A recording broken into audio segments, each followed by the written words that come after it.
Tuesday morning. Welcome, everybody.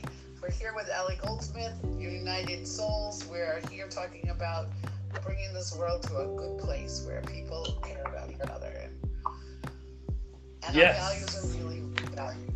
So with that, I turn it over to Ellie. I'm going to turn off my camera only because I'm trying to edit a picture that has to get out fast. Amazing. So, Lauren, you're the best, and PulveREDU has been an honor to be part of this amazing platform, something which I'm proud to be part of. And every time people join more and more, thank God it's a process. I believe in the long-term development of these platforms, not short-term, and it's about relationships. So thank God everyone here seems to be joining from the Zula, which is an amazing platform I continue to join and be part of and recommend. I wish more people out there would know of its benefits, and also PulveREDU and all the platforms together with Jeff Pulver and Lauren Pulver. Amazing honor to be here, and I'm internally grateful for during this almost 2-year time period now of Corona Challenge. It's been, you can't even put it into words how much we've all gained, and we've had a lot of tributes and appreciation moments, so this is not the time now. But just as we begin today's United Souls 3rd episode of the 2nd series, and I'm proud to say Jonathan's been there the whole way, and that gives him an extra insight because he's seen the first time round. We will do a little catch up of the first 2 episodes just so we make sure we're not missing out on our new guest and first episode of. We really want to capture both of those special moments. The main point that this course is focused on, the mission statement, is to strengthen the soul level, because the soul level gives us keys to everything. It's really the purpose we're here. It's important to know what we're doing in this world for. We're not just a ball of flesh and bones flying through, space and of fire and all this, thing going on. There's actual purpose to what we're doing here. The soul has that insight. It's not for me to tell you specifically what your specific mission is, but the key is also to know that once you know your soul level, you will be able to unify with other souls. So that means a life of more unity, of more togetherness, of more oneness, of more fulfillment, happiness, joy, all the good things people seek in this generation, in the 2021 generation. We're already in 2021, can you believe? 2 years of dealing online with Zoom and less in-person experience. The blessing was I was in person last week with, a few weeks ago now, with Jeff and Lauren, and that was amazing to see them in New York. It would have been a pleasure to see you all, and I hope next time I'm in Miami, New York, or probably most likely LA as my next visit, I'll be able to see more of our friends from our community in person. It's a whole different level to touch base and actually hug and be in the same room as our wonderful people here. But until then, we have the comfort of the United Souls level to understand that we are connected anyway. Fine, we have internet, we have technology, but also on the soul level, we're connected. And that's important comfort.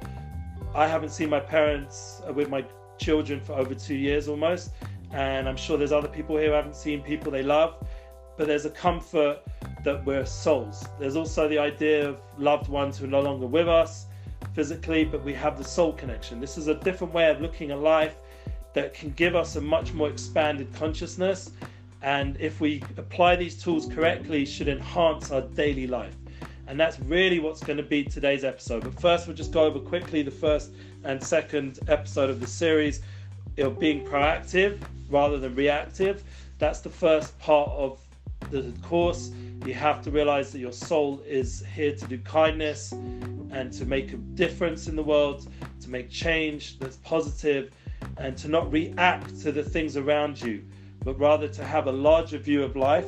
We did mention that means taking responsibility for yourself, and it also means on a deep level, we have to really go listen to the full episode, but tuning into a different perspective of life now that actually impacts the people in your sphere of influence in a way that you can't even imagine if before you think this way.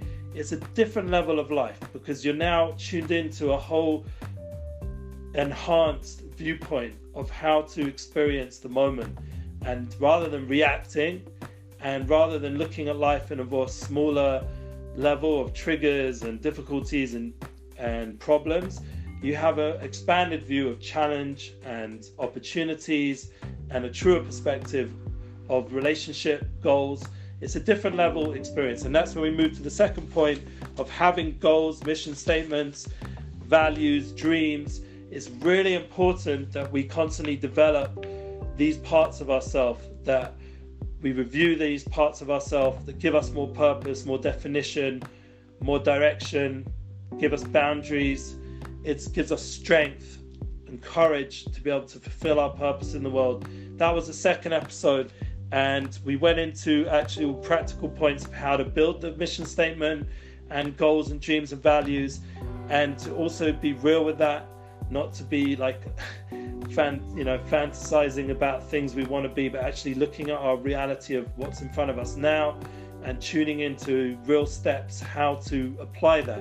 And that brings us to today's episode, how to live more effectively and focus when we face so many distractions and uncertainties. That's the title of today's class. Really, in short, it's how to effectively love. That's the next stage that we're adding on that Jonathan didn't hear. How to effectively love. And Lauren as well. How do we really love people in the time we have on a daily level? Because we're all going to be excited to have more schedule and more time management and be more effective with our time, more effective at our job, more effective with our relationships. But the element that we sometimes miss, which the world definitely misses, and you can just go online and see for yourself how much it misses it, is we're not so effective with loving others. That's the challenge today. How to improve our experience of life and love. That we should really love the moment, love the person, love the place. These are all opportunities. Now remember, this course is interactive. It's not just for me to sit here and give over material. It's a Zoom format. That means if you have some question or insight, something I'm not making sense here, if Jonathan wants to join us, please do. You have to unmute though. Yeah, we just wait. There we go. Okay, so what type of love are we talking about? Because you always hear agape love, unconditional love, right? Like, there's people clearly don't understand love. Yeah, so love is really important to be defined. How you can break down love. I agree, because it can get very vague, some of these concepts, and in order to be effective and bring it into our daily life, which is one of our goals of this course, not to have just this soul, like high level, thought level experience, which naturally I'm like that. That's how I work. My challenge, and thank God that's why this course is together with my soulmate. It's not just me by myself. It's a combination of my wife, who's much more down to earth, more as Jonathan's asking us to do, to define things, to bring it more into reality. So we're going to go into the kind of love that makes a difference today, and not maybes and not could be's and feelings that are wishy-washy. It has to be very real moments of love. And I'm going to get into some examples, but first I just want to read a little bit from last. Can I tell you my teeth thing? Yeah, go on. Look. Oh, this wow. is what I got for my teeth thing. Yeah, what did it say? Wait, can you see it? When your inner and outer worlds harmonize, your relationships do too. Perfect. So that's another important element of this course, and that's why the interactive aspect is so important. So Esther's bringing us something really profound, that as we're sitting here, she's drinking a cup of tea, and it's talking to us exactly what we're doing. And that's really important, to not desensitize ourselves to the flow in our life. Meaning, like, a cup of tea can have a little message on it that's totally what we're doing here. We are trying to harmonize these two different worlds, the spiritual, the physical, the emotional. We're trying to harmonize, we're trying to improve our relationship skills. That is a big part of uniting souls. It's not going to happen if we're all spiritual, all physical. The emotional level is often where it's happening, and harmonizing is a big challenge. So really, today's episode is also totally what Esther just brought down from her cup of tea. And it shows you that in life, that it works that way, that messages are coming at you.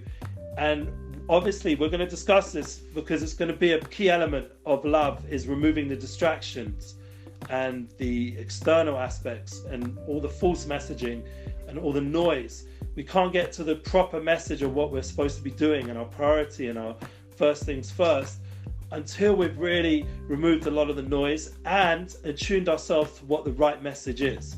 So that can be a lot to do at once, but once again, Esther already just helped us and proved the point in real time.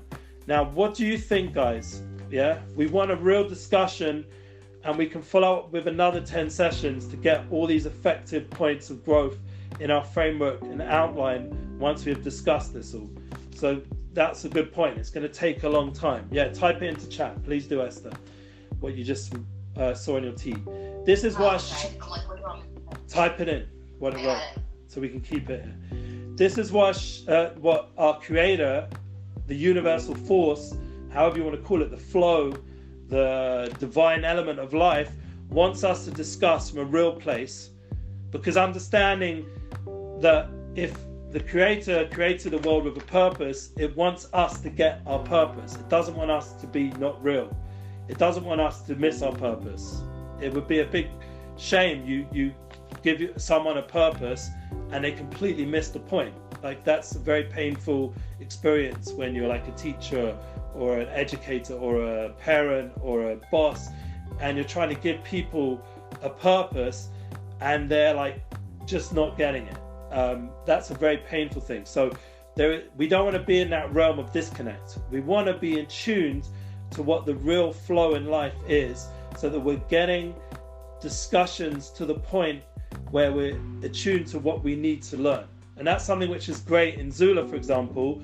We have a safe space, and we're not talking politics, which can make us very distracted generally, and we're not talking anything like medical or anything that can get people into a non-safe space. And also, I would say personally today, one of the examples I want to give is to talk about intimacy or sex. I'm hoping that that's not going to be something that anyone here is going to be like offended by, or like, hopefully it's a safe discussion, because my example, I think, will be safe with you guys. So that would be one of the examples that I want to be real. So I'm going to talk about something that's very real to people. Intimacy is a real thing. And we need to be present more than chase after goals. That's where it's important to balance out what we already had. And the second point, you can get very strong with your mission statement and your goals and your values and your dreams, and you're on fire, but you're burning everyone around you to achieve that.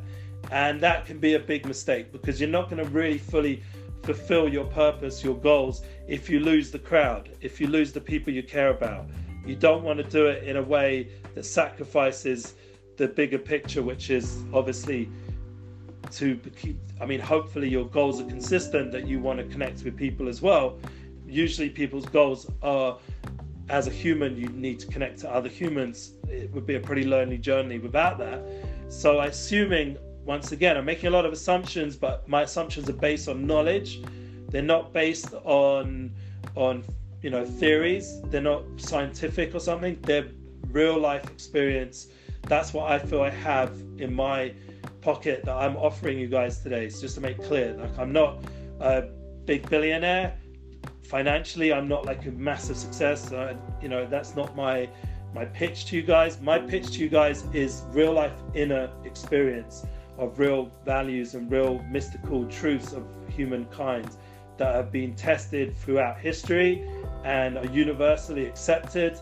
And we all need to work on this, and I know myself how much I need to work on this and how much it affects my life. Even if I was a billionaire, and we'll discuss this, because I was just listening, I'll just throw in an example, first example for today. Ed Sheeran just did an interview with one of my mates, a guy called Chucky, online. I don't know if you like Ed Sheeran. Anyone here likes music? Ed Sheeran? You know who he is? Yes? Okay. He's an Englishman like myself, and he's a good singer-songwriter, someone who my family very much like and have done some work with in London and England, UK. Anyway, he was on a show of a guy called Chucky, who I've done some work with through Nissan Black, my rapper dude, and he was on Vice. I don't know if you heard of Vice. Anyway, the point was that Chucky was interviewing him on his own channel, and one of the things that came out, that Ed Sheeran was going from success to success, achieving all his goals, his dreams, his mission statement in life to be the most biggest songwriter, and really achieving it on the highest levels. And we all know the amount of awards he's won and the amount of following he has, and there's so many points of success you can talk about with Ed Sheeran. But the thing that he said very strongly that was really painful, that he'd seriously screwed up his life, in personal level, and that part of his life was a complete shambles, and he wasn't fulfilled in that way. So he was saying to Chucky that that's, now he's 30 years old and he's starting to gather his whole personal life together now. This is the focus, especially the last few years. We had a little bit of for the music world, we had very much a big break in the flow of pressure and work, so we could really gather our personal selves together, and like we've done here in Zula and all the different things. I've written my book, United Souls, the course. These are opportunities that Ed himself, he got married, he started to rebuild his personal life at a better level. So it wasn't just all about the external success. It comes back to what we're saying here. This course is about internal success. That we have something that is internally important. I don't know if one of our friends left the course. I don't know. Maybe they'll be able to. She did. I think she's having a hard time with her Wi-Fi. Yeah. Thank God it's not me. She texted me that initially. Okay, she'll be back. She'll come back. Does Lauren need to let her in if Lauren's there? Lauren, are you there? Yeah. Okay, cool. She looks like she's there, so it should be good. I just want to make sure we don't lose her on this I am one. here. Okay, Camille dropped out. I know, I've been watching. She tried to come in on a different device, but it didn't work. Aww. So she'll try again. Okay. We're good. There she is, she's trying again. Okay, amazing. I got you. I'm just trying to fight with this photo. You're the best. Love you. Okay, Oh, Camille, there we'll just go over this last example of Ed Sheeran, that he has achieved the biggest success externally, but his last 2 years of his life, he realized he needs to focus on his personal, his inner, because his inner life was a shambles, his personal life. He said this publicly. This was just 2-3 days ago on one of my friends' podcast, Chucky. So he said basically that his inner life is what he needs to focus on, and this is what we're doing here. We all agree using time effectively, prioritizing correctly is important, but are we going to learn an important thing is to trust our inner voice. So this is something which I've been involved with the addiction world. As I mentioned, I was in Miami in a detox with one of my good friends, Gedalia, and we all come up in our course all the time. He's one of my influencers on my life, and he hosted me there in his detox with the rabbi I was bringing on tour a few weeks ago.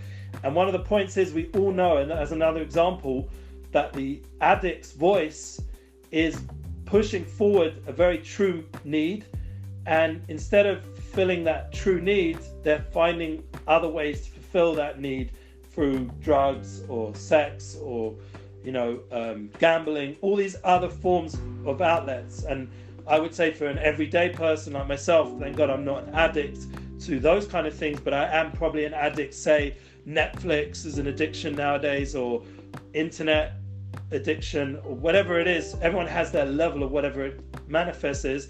So our inner voice is saying, I need something, I need truth, I need value, I need connection, and then we fill it up during our schedule with things that are not priority, that are not important, like Netflix binging and stuff like that. It's one of the reasons why I've cut my Netflix account again. I'm not going there, because it just eats up time, and it's not necessary. Like, those late nights affect you. And one thing I've for sure stopped is any binging. There's no Netflix or anything, no online binging, nothing more than an hour and a half the most. Once it goes past that point, it's eating up too much time. Like, you can't put your life onto these machines that long just for entertainment purposes. There's real people, there's real opportunities like exercise and 100 other things we'll talk about that time is needed to be used for. This is where we start getting more practical. Knowing who you are and not comparing yourself to other people and their realities. You truly know what is good for you. Set boundaries emotionally, physically, financially, and spiritually. And all of this requires examples, perfectly written, It was written like in the middle of the beginning of the epidemic, and thank God it's still totally applicable, everything that my wife and I wrote down together, and I thank her for being a big part of this. Now, one of the ideas I thought to call this episode was effective care. Not effective love, effective care. But I realized that I'm not such a caring person naturally. It's just not my strength. And love is maybe something that everyone feels, like is much more universal. Not everyone's a caregiver. Not everyone. My wife wants to be an ambulance volunteer. She's already in the middle of a heavy course, so she can do that. I don't have that drive. Like, I don't know if you have people around you who do, but I'm not like looking to go. I mean, I did volunteer once to help like this is like once, help a Down syndrome child for about a year or so, and he came and danced at my wedding, which was 20 years ago from 2 weeks, and I'm very excited for my anniversary. But the point is that to be a carer takes a certain personality. So I decided, no, we're going to expand the concept into love. And then we get to Jonathan's question. So how do we bring the idea of being effective and love together? Because we're going to try put into our schedule all our dreams, our goals, our mission statement. We're going to be proactive. We're not going to be wasting our time reacting to people. There's so many times a day the last few weeks where I could have put time into reacting to people. Ego conversations of pain, chasing people about money. There were so many times I could have wasted my time and not been effective and not been loving and been completely consumed with these kind of negative outlets. Now, in business, it's going to happen all the time. Yeah, you're going to be tested in this way. The question is now, once again, how strong is your resolve to be proactive, to be focused on a larger goal of spiritual, soulful intent, a more kind, mindful life approach, and how much you're going to therefore stop that constant need to prove yourself and prove your ego and control situations instead of going with the flow, letting go. This is going to be the constant back and forth in a daily level. So once we get clear the goals and the mission statement, what we're here for, which for me personally is to have a unified experience of life, a soul experience, to unify with other souls, to bring that message global. It shouldn't just stay with me. It's not enough that I'm into this message, because in the end the world is going through chaos and I don't want to see it continue to go down that path, and it's affecting my life. It's not like back in the day you could say, no, it's okay, I'll just take care of myself and it will be all right. Like, no one's going to force this upon my children. No one's going to force this upon me. But now we're at a time where the authoritarian governments and media, and this is not based on any like craziness, it's just based on daily life. They're impacting us and telling us what to do, and in so many ways, and they're saying it's for our own benefit, but really it's going past the boundary of what we all know as democracy and liberty. So we're in a world right now where we're confronting that. So I can't just sit here and just say, it's okay, I'll be all right, because I'm not going to be all right if I just keep sitting here and ignoring it. So there is a push from the outside to affect change externally, but it's only going to be effective if it's coming from internally. And that's why, once again, if we're not tuned into the internal voice, the inner goals, the inner purpose, then we're going to get distracted externally and we're going to lose focus, and we're going to spend too much time once again discussing the politics, the current crisis, the current this, the current that, and we're going to lose time again. Like, you could spend hours on Twitter feeds instead of actually doing something about it on an internal level, because once you're sorting yourself out internally, that is the best way to impact change externally. And the world has forgotten that. The world is for sure forgotten that, because look at the way policies are done, look at the way politics run, look at the way the media functions. It's all about externalities. It's not about internalities. So we have to make a change in that way. And the only way it can begin is with ourselves. And that's why the first step of this course, the first 3 episodes, are all about private victory and going from being dependent, as Stephen Covey so wisely wrote in his book, and moving into independence. That we're no longer dependent on other people around us to make these kind of choices. We're no longer dependent on the environment around us to make these kind of choices. We're not dependent on government or media or any larger infrastructures. we know what our purpose is, what our truth mission is, and we clarify it more and more, and we live it in a real way. But it's going to be first on an internal level, a private victory, a personal development, rather than something that the world needs to know about. That's why this episode is really important, because you can't go public, really. You can't really go out to the world and impact change and be win-win and make big differences, and that's next episode, until you've had this episode and this work.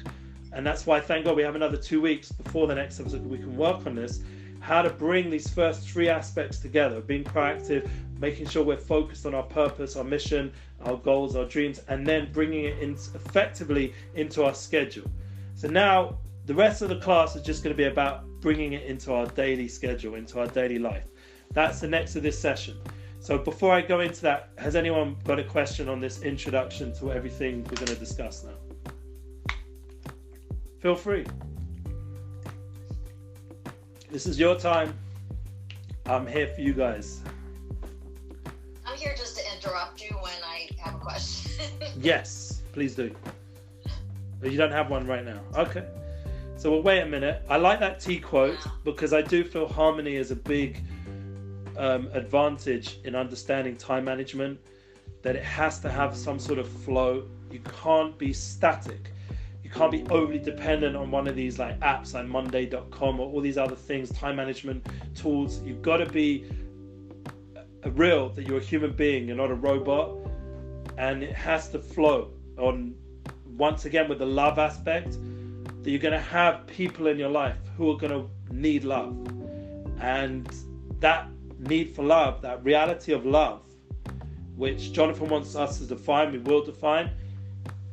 Example, we're going to go first example, intimacy. I'm going to jump straight to something which is really one of the most powerful, most profound aspects of humanity, which is the need for intimacy, to have intimacy physically, emotionally, spiritually. We all need intimacy to feel fulfilled, to feel calm.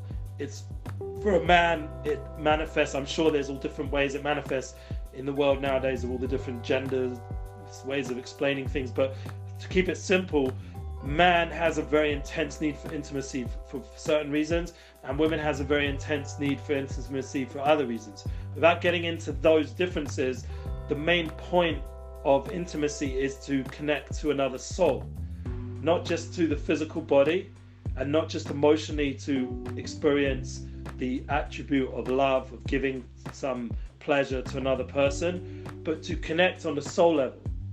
And one of the beautiful realities of intimacy, and all of you can tell me if I'm wrong, but this is once again a mystical truth that I believe is universal and eternal, and no one can really argue with it, is that it's good to know these things. I mean, people don't know a lot of basic universal truths, which is one of the reasons this course and everything I try to teach and everything I try to share from other teachers is to remind people of universal truths. One of them is that intimacy is reaching a place of focus that is so pleasurable because you've reached a place of focus, meaning you are achieving a goal. You're coming to a place that is so fully engaging when you're intimate that you don't think about anything else other than that moment, other than that experience, other than that pleasure. And that's what's so profoundly amazing about it, and so drawing for humanity, that after you go through all the external levels to get to that intimate moment, that intimacy is so important for humanity to develop further. Like the idea of procreation comes through intimacy. The power that exists with that moment, whether it's procreative or not, the point is that it has that ability to focus us and experience the moment fully. Like in this course, my ideal lesson or session would be that we're actually fully engaged to the point where nothing else is on our mind. That moment, in religious levels, they talk about it some sort of like nirvana, or, it's the way the religious worlds talk about these moments. I believe personally, prayer is also, a meditation is also achievable to become an intimate moment, like intimacy is for most normal people nowadays. That it's such an engaging moment. that people write thousands of love songs about it. They driving a whole day thinking about that moment where they're going to get to that intimate experience with their loved one, or with even just communicating intimately with someone. It doesn't always have to manifest physically, because a large part of intimacy is emotional. And to realize that that's a powerful experience of effective life. It gives you an insight for all the rest of life. This is something which people don't do. I'm not saying all of us, but generally people don't do. They don't take these powerful, profound moments and have tools how to bring it now into your everyday life. Meaning when you're not intimate with someone, or you're not experiencing an intimate moment with your creator, or you're not experiencing an intimate moment with yourself. You're just sort of doing stuff. The point is, those doing stuff moments, those seemingly non-profound, powerful moments, can also be affected by those intimate moments. The key is to know how to do that you can live on a certain level with intimacy always. Now, I don't mean, I'm not encouraging sex addiction or anything like that. Don't get me wrong. I'm not talking about that. I'm talking about where you understand the experience, the knowledge of knowing another person. That's intimacy. Of knowing another soul. Of knowing our creator, or knowing ourselves, our soul. That intimacy that's created can impact our daily life. And even if right now we're not able to physically be intimate with someone for whatever reason, we're not married or we're not in a relationship, whatever your situation is, but you know what that experience is once you get to a certain age. Everyone nowadays, I'm saying it unfortunately, but they've had intimate moments from a very young age. And that is something, rather than to be a tragedy of our generation, that everyone says, oh, it's so sad, that kids, they experience things so young and they go through so much, at such a young age. I, only did this when I was this and this age. And, there's always going to be something good to every not good. And the good in the reality that people are experiencing intimacy on a larger level is, if they can get to the soul understanding of it, then it won't be a tragedy. It won't become something which just wastes all this energy and wastes all this time and thought and money and resources. It will train people to understand that they have a soul inside them, and they're experiencing the level of the soul at a very intimate level. They're experiencing another soul, which is what makes it so profoundly pleasurable. Because the power of experiencing another soul, becoming intimate with that other soul, is so overwhelming. It's such an unbelievable force. If you think about it, the whole advertisement industry builds itself off that energy. Yeah, I don't know, Camille, you're in the advertising world somewhat. Yeah, is that right? If you don't mind talking, I'm muting. But I gather that from the Zula. You in that world? Not exactly advertising, but I'm more in creating community. Okay. So I would say. I thought Camille would be good. I thought Camille would be good for this class because her whole business is, for soul-centered entrepreneurs. Okay, but since people who have alternative, businesses, or professionally that don't feel they have the credibility because they're bringing the soul, they have purpose beyond profit, which is, the tagline. It's like they have to have a purpose beyond making money. Amazing. So that fits all the beginning parts of the episode of finding purpose and goals and dreams. But the point where we're at now, of now bringing it into our daily life, understanding that things we do and care about, like intimacy, is such a profound element of our life, that it can impact the community, it can impact our relationships with others if we understand it properly, that it's an insight and it's an experience of a profound level of connection that we can bring into the community around us. That it's not just an individual, personal, in the bedroom, private experience, even though that's very important, that element. But it gives us insight to the larger reality that we are also all communities, is the same letters as community. So we're joining together on a larger level with a collective of souls that all have ability to impact each other in intimate moments as well. like we're doing now on the Zula or the PulveREDU or whatever format it comes online, with all these different online community formats, and understanding a large drive, like we were talking about the advertising world, they use it more as a moneymaker. We can use it as a unifier, as an ability not just to make money and make a sell, but to actually bring people really together, not just externally, but that they're actually experiencing some love, they're experiencing some care, some concern, some validation, some empathy, and that kind of experience, because I believe you can't really get intimate with another person unless you're doing all those levels. If you're not caring and concerning and validating and empathizing and giving space for that other person's voice, something I need to work on, as you're seeing here live. Yeah, we have. No, I'm serious. I'm very strong in my force and my ability to give over. And one of the things I'm learning from my soulmate, from my wife, or other people around me, is to listen better. That's going to be one of the parts of the course which is for me the hardest. But the idea of really listening intimately to another person, to learn to hear their voice. And these are all aspects which first you have to attain internally. You can't really do it on a communal level, on a public level, until you've done it yourself on some level. Like, that's the point that people, they skip steps because they see success, like we said of Ed Sheeran, success, 10 years of becoming this huge phenomenon. But he skipped loads of steps on the internal level, so he's a shambles in his personal life. And this is him speaking himself. You know, there's lots of examples we can give to this, you know, in the world nowadays, of success stories that weren't with the inner first level done. And one of the things the world does, and it's actually a big test, a big trial for humanity, is it gives you a big giant testing ground, and it says, look, I'll give you quick success, I'll put you out there as a famous personality, but the sacrifice is you're not going to have time to find yourself, you're not going to have time to build a healthy sphere of influence. I'm going to give you your sphere of influence. It's going to be my business contacts, the industry wants to control you, it wants to have all your talent and creativity under its contract. It's not allowing you freedom of expression, etc., etc. Just look at it nowadays.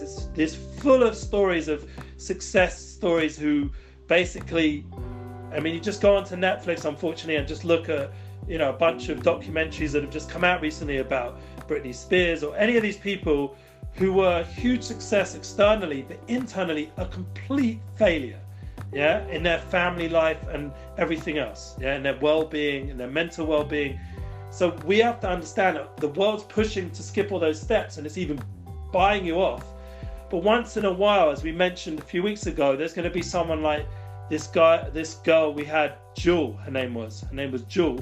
She came on to Joe Rogan's podcast, and she demonstrated again and again that she said no to the success externally. I'm first going to sort myself out. No, I'm not going to do this deal. Fine, she made mistakes, she's a human being, but there was a lot of holding back. I need to first gather myself before I go ahead in this next stage of my career. And this is something which all of us can be reminded of. If we're planning our schedule, we're planning our time management, we're trying to focus, what is my priority now? What is my first things first? That often it will be, to be effective, it will be, who do I need to love right now? Who do I need to focus on and be intimate with at this moment? Is it my wife? Is it my husband? Is it my boyfriend, my girlfriend? Is it my soulmate? Is it my child? Is it my business partner? I need to give some focus here on that person and experience the moment of that, what they're asking, rather than all the larger noise of pressures to achieve this and this and that, and the external factors. I need to be focused on what's in front of me. And that is often the biggest challenge for our generation, when there's so much distraction and there's so much pressure to achieve external attainments and not to be functional right in front of us. And that could be to someone you've never met in your life, because in the end, we're souls.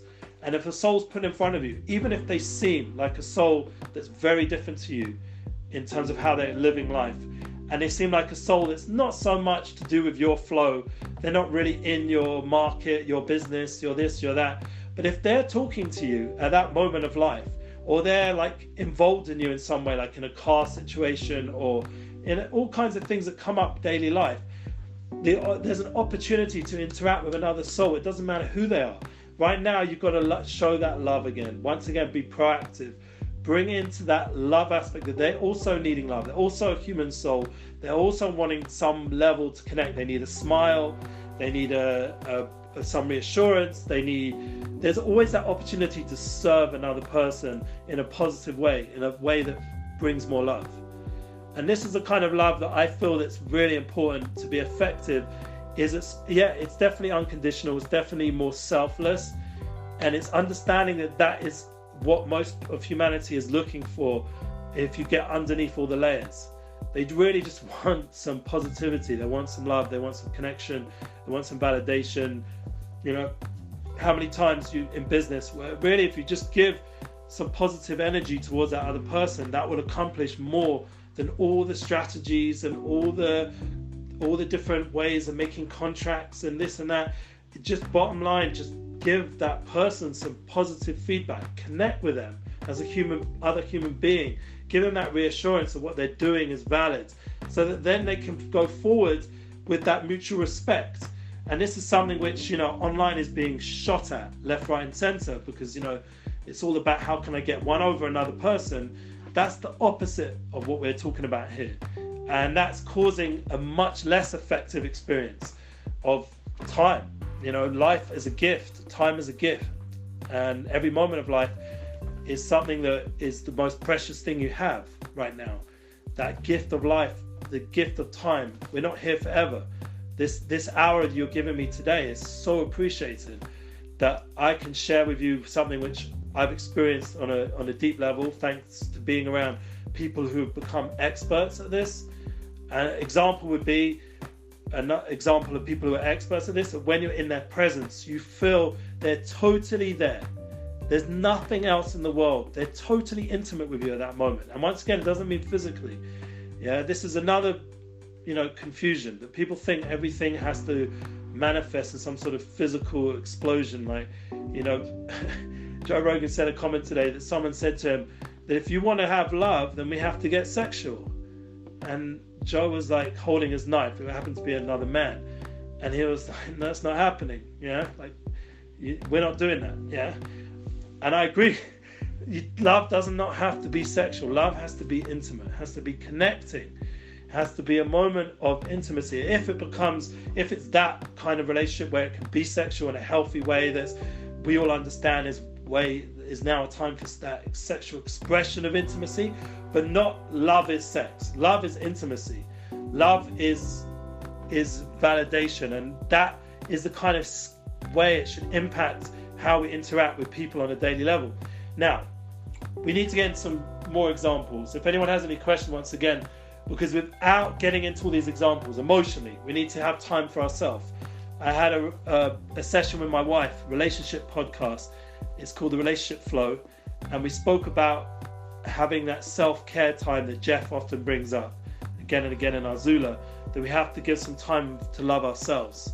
We can't really love another person unless we're full up, unless we're overflowing. So we first have to give that self-love before we can give that love externally to someone else. And this is something which I know myself, once again, like I'm not as strong as this, and my wife is very disciplined. When she knows when she's being triggered and things are happening that are difficult, she'll go and make that space. And we spoke about that in a Relationship Flow podcast, and that also can be in a relationship with someone. You need to give self-love to the relationship. These are investments that take time, and emotionally can make a big difference, because then you're in a space to give love. Yeah, very important. Self-love. Next, physically, you need to take care of your physical needs in your schedule. Must do the exercise that's needed. For me personally, it's swimming. I'm back to my swimming schedule, thank God. After traveling, I'll have a little break again when I travel, and therefore I have to make it up in other ways, maybe through walking more. I tend not to get Ubers or anything like that when I'm traveling. I try to walk a bit more. Try not to rely on other people driving me if I can avoid it. Just do more exercise, get out into nature. When I was in New York, people offered to drive me to places which I knew I could walk because I'd already done the walk before, and it was a walk through a forest. or it was a walk through a lake. I chose those walks. In Miami, the lake, the bayside was beautiful. Why would I get in a car? Fine, I'll save 5-10 minutes, but I'll use that time to do some exercise and gather myself physically. Yeah. Also, healthy lifestyle. Very important to eat and drink and use time effectively, not to overindulge, not to undereat, but to have a balanced schedule of all this kind of stuff. Everyone knows this is normal knowledge now, common knowledge. Thank God we're much more self-aware of all these kind of things. Then I would say financially, we have to make sure that we're taking care of what our responsibilities are. And that means, once again, with boundaries. Like, it doesn't mean you're doing deals when you're meant to be with a person who's asking attention for you now. One of the most annoying things in Israel, I don't know if you've been here, but the customer service is on a very low level. It's improved because, thank God, people like myself moving from other countries like England and America have influenced the culture here to become a bit better, but it's still crap. And that example of crap means when you're in space with these people, they are not giving you any focus. You come into their store, they'd rather you not be there. They'd rather be on the phone call or anything else but deal with a person in front of them. You get on the phone to take care of something, they're not interested. It's the opposite of customer service. I personally worked for corporate for many years in customer service, and I was involved with training and HR and all the different aspects. And thank God that was an amazing experience to improve my professionalism and emails and how to deal with customers and process people in terms of their needs and their requirements and serving people. It was an amazing insight, and it made me once again realize how crap it is over here, where they're doing the opposite. They're not. I wanted to come back. I wanted to come back to Israel. And now you're making me not want to. No. Like, that is a high level peeve, honestly. Yeah. That is a high. It's a massive issue, and the government don't show that they're even trying to improve on it. Even the new government, you think by now, I don't want to get political, but you think that they would have got the point that this is a major issue for their global PR and everything else, but they just don't give a F, which not giving a F is also something important. We've discussed it, like we mentioned about Joe Rogan one time, the not giving a F money, having the ability to not be so influenced by the outside world and you just do what you need to do. But I think on a certain level they take it too far, and especially with customer service, when you're actually, the key to success is to actually serve the customer and not piss off. Why do you think that is? Like, why do you think that they're that way? Historically, I don't want to get into the whole Israeli problem, but it's coming from a war-torn country, a terror-torn country. It's coming from other cultures that were here first, that they, in order to achieve here, they had to fight for survival. There's a lot of reasons. Can it change? Yes. People like myself who live here, our job is to impact change. But once again, I'm not going to be able to do it until I'm doing it myself. So I have a choice. Do I become more Israeli and become negative customer service? Or do I maintain my standard of customer or even improve it? And slowly, the people around me start to realize, wait a minute, he's doing better than us because his customer service, his way of processing things and doing business is more professional and is more universally accepted and is achieving high level results. So they start to say, well, I need to become a bit more like that kind of approach. And I think that's what's going to happen as time goes on. They're going to realize more and more, the more they interact with the world and everything globalizes, we become a little bit less Israeli, a little bit less, chutzpahdik, a little bit more, if you know what chutzpah means, but be a little bit more caring and kind and understanding. There's people in front of us that we need to focus on. So that's financially. In order to achieve financial success, you have to look at the opportunity in front of you and figure out what is your priority, what is your first things first. Now, this brings us to the next point of family. You can't neglect family because of your need to succeed financially. It's a no-no. Family first is an amazing point. There's a whole book actually written about it by Stephen Covey. He was an amazing influence on my life, and he pushed forward the family first concept. Maybe it was for religious reasons, however you wanted to explain. I think universally family is a key development point, and whatever that means for you, if you're not living with your family physically, spiritually, soulfully, emotionally, you're still connected with them, there's still voices in your head, you're still thinking about them constantly. And even if not family, whoever becomes your current family, let's say, your sphere of influence that's most important, just so we keep it for everybody, everyone in some level. There's the global family, there's your neighbor. Everyone has some sort of family experience. Who are the people closest to you? You have to have priorities on those people. There's a reason why they're closest to you, and to just run away from them or reject them is not a solution. You have to face facts. So the people facing life, instead of stuffing your face your stuff. Those people in front of you are there for a reason. They're souls who were put in your life for you to grow the most, and their opportunities and their ability, they're giving you ability to love them rather than reject them. And as hard as it can sometimes be, once again, everything we say has a balancing aspect. There has to be boundaries, and you have to make sure your sphere of influence is surrounded with people that are healthy for you. For sure, you have to filter out the negative aspects.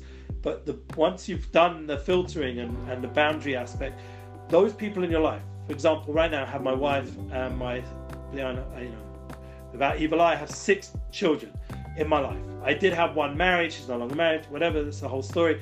But the point is, they're all in my direct space. And they're in my space more than anyone else. So if I would say I'm going to prioritize one of my music stars more, like Nissan Black, I'm going to make him more of a priority. Or I'm going to make the rabbi I work with more of a priority. Or I'm going to make, Jeff Pulver and his whole Zula thing more of a priority. I'm denying the truth that those 7 souls are more important right now. They are. It's just truth. They need me more. There's things I can do for them that no one else can do. Jeff will be all right without Ellie Goldsmith. My rabbi will be all right. My music rap star will be all right. And all the other people I work with and work for, they're all going to be okay without me. But my wife and my children need me. That's just simple. And if I deny that reality, I'm in denial. And you're going to have people like that in your life who are clearly priority. And to deny them is a mistake. It's not just a mistake for their sake, because that was the point, Jonathan. I don't know if he's there right now, physically, emotionally. If you're there, I'd love to see your face. The point is that, because we're discussing your point of love, even though the love is selfless, we'd like to get to that level of unconditional love. We've spoken about it before in the previous episodes, but the idea of love is often also quite selfish. Tony Robbins talks about it a lot. He's someone who, you can learn things from everyone, and he's one of the influencers out there I've definitely learned from. The idea of caring about the people in your life in front of you, there's a lot of selfish aspects as well, because you grow from it. You become a better person, you become more fulfilled. Those people have a lot of keys and tools and insights and triggers that only they can stimulate. Only they are the ones in your life who can bring you to the next level of growth. And it's perfectly chosen. This why having a soulful outlook takes away this chaotic view of life, takes away this whatever view. It focuses you into being able to be intimate with the people in your life, because you understand that it's totally meant to be. There's no other reality. There's no escapism. There's no addiction that's going to save you from this. You have to face these people in your life. You have to face these souls, these challenges, and they are your key to your next level of success. That will give you whatever you imagine Ed Sheeran's huge global success is. This is your huge global success to deal with this person, to deal with this interaction. If you give it that kind of importance and that kind of specialness and that kind of dedication and love, you will succeed 1,000,000 times more than if you say, oh, that person's just a barrier for me to become whatever you imagine is success. That's not true. That person's not a barrier, it's not an obstacle. They are your objective. They are your ability to go to the next level of whatever you're trying to achieve in life. And it's a very sober wake-up call for a lot of people out there, because they're scared from that point, because they're like, wait a minute, that means that person is so important? Yes. It means that person is actually going to make a difference to my fulfillment of my goals and achievements? Yes, on some level, yes. Now, do they have full power over me?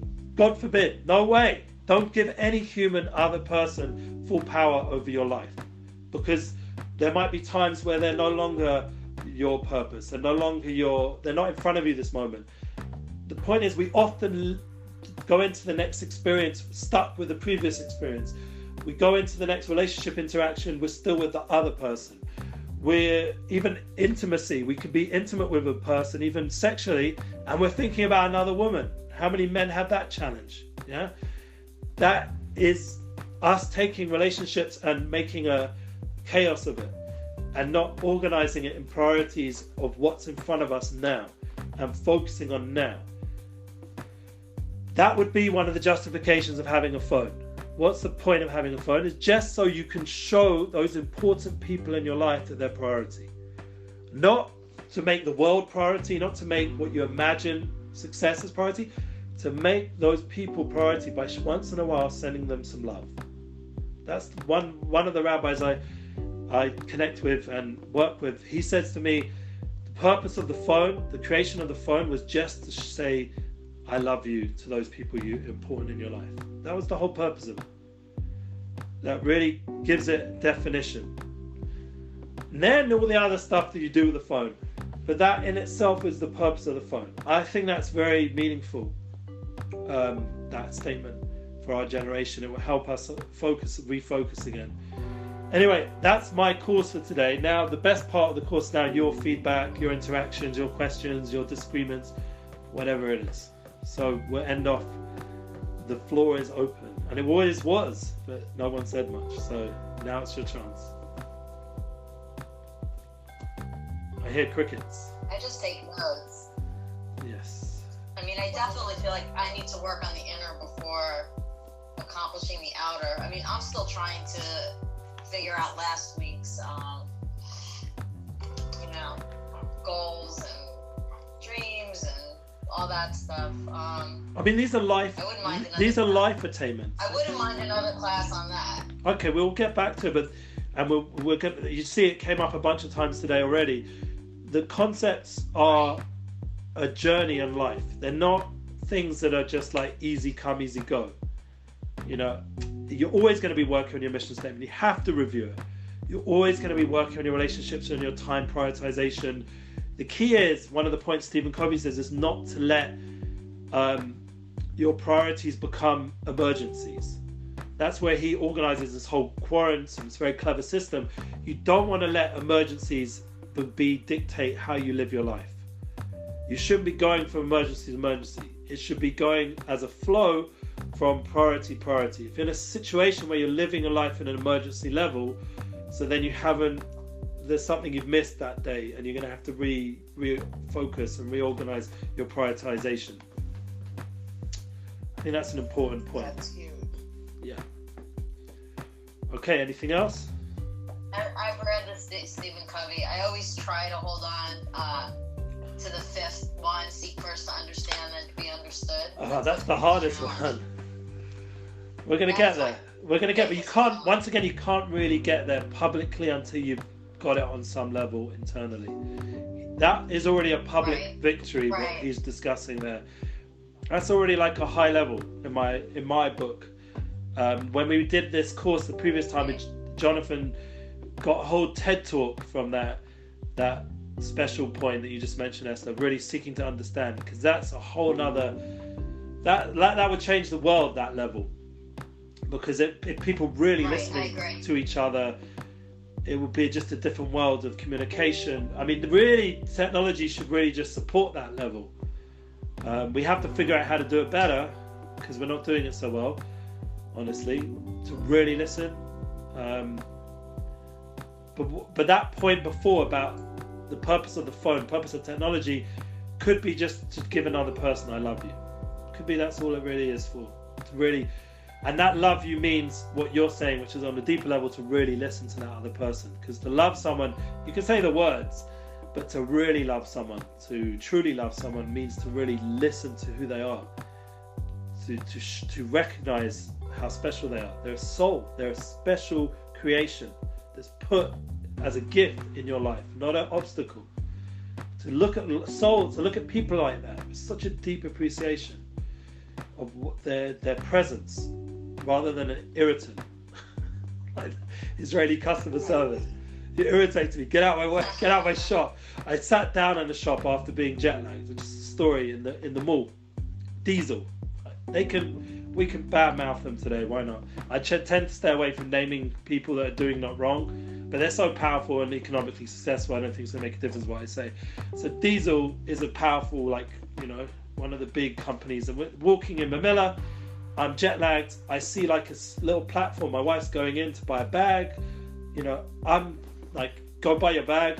I'm happy for you, but I need to sit down for a second. And I sit down, and the guy comes up and starts like being all Israeli and like, you can't sit there. I'm like, wait a minute. My wife's about to spend a few thousand, whatever, in your store. I need to sit down. I'm jet lagged. Just give me no, you need to move. I'm like, whoa. Oh, I would have pulled her out. I would have taken her out of the store and be done. Jonathan will like this. I don't know if he's there once again. I mean, he can listen to the recording, whatever. But he's hearing you. Okay, good. The idea of this could be like a really big insight for men. Go into the store your wife likes the most and is the most expensive. Do something weird like I did, sit down on a platform, and there was like clothes hanging like near me, but it was like a bit unusual. I didn't go like find all the way in some chair or something. I just sat down on like more the show part of where the clothes were being shown and the inside part of the store. A little bit strange, and I was strange how I reacted, because I can be quirky like that when people start getting, you know, attitude on me. So do that, go to an expensive store and watch how your wife will be so embarrassed, or whoever's buying their thing, and will walk out. That's what happened. So I just saved myself thousands of shekels, and she went into a different store in the end. And she managed to get. Did he react when you walked out? Oh, he was happy. That's the Israeli mistaken mindset. He was like, "Good, I got rid of another customer." Oh my God. So, and how do they make money? I don't. It's a certain arrogance. They don't care. They don't care. So my wife ended up getting 5 or 6 items from a different store instead of that one item, because it's overpriced. You know, we could have gone to Louis Vuitton or something like that and then got nothing, you know, and then have to borrow money or something. But thank God it was Diesel. And then there's, you know, other levels. We're talking about, this is Israeli lifestyle, yeah? So now, come, this is not America, yeah? So a week later, we come past and my wife says, I want to go back in there. And I'm like, well, you already got the stuff, so I don't think you want to go buy the bag. She walks in, she goes up to the guy, and she says to the guy, it was so wrong. We came in here, I was about to spend a lot of money, I was about to buy a bag, and you were rude to my husband. You didn't give him a minute to explain himself, you just sort of threw him out, and you lost the deal. I just want you to know that. A guy standing next to us in the line, yeah, turns around and said, he just did the same thing to me, except I'm still buying the thing, yeah? And he just, I sat down while I was purchasing, and my other person was purchasing, and he did the same thing. He had a whole thing of me, and the manager said, so we said, who's the manager? So the guy who did it said, I'm the manager. And everyone said, yeah, he's the manager. So now the guy doing this is the manager. We're like, oh my God. And the guy, it just happened to, a week later, just before, at the same time my wife went in, it happened to the guy standing there. And he was being like as we say in Yiddish, a schmatter, and still buying there anyway, yeah, because he's probably used to this kind of treatment.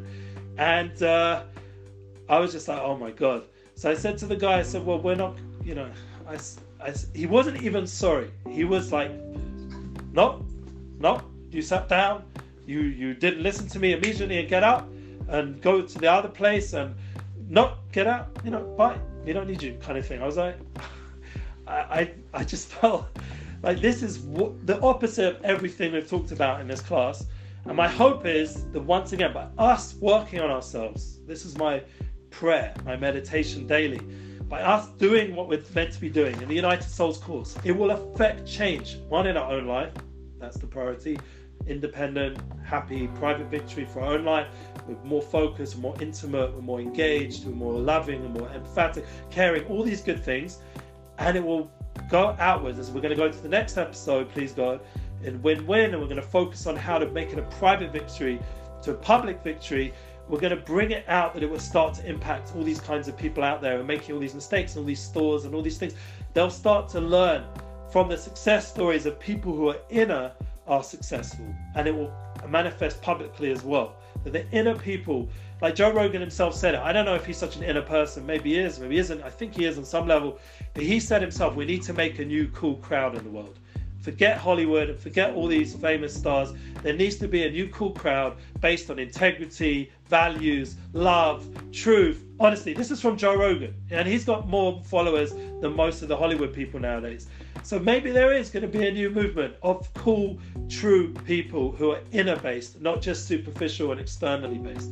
And that's my dream, that we'll become more soulful. That's my vision, my goal.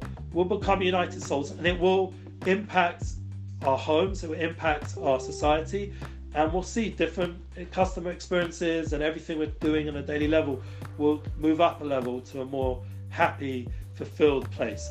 Amen. And that's my class for it. Okay, and I, you know, That was an awesome session. I think like this will help with Camille's community work and building communities and social entrepreneurs and all this amazing stuff. It helped Esther with all her truth seeking and everything she's doing, and Jonathan as well with the, you know, with all the amazing things doing with the cops, the vets and all the different things. And obviously, need I say more? PulveREDU, you know, like it's a growing opportunity. We've got the NFT course now with Jeff. There's opportunity to grow this, so I'm trying to bring as many people's awareness to this amazing course that Lauren has literally pushed forth, thanks to her belief in me, and I appreciate it. And I wouldn't be here without, you know, wonderful people like Jeff and Lauren. I probably wouldn't be anywhere near where I am with such beautiful friends, and I appreciate it very much. Thank you for being here. Thank you for your time. Well, Thank you, Ellie. It was awesome. it was wonderful, and thank you for taking your time, Ellie. I know it's a time difference and everything, but we love having you teach this class. And Amazing. I know. hopefully Camille will be somewhere you want to come back to, and hopefully Jonathan will be back after his call.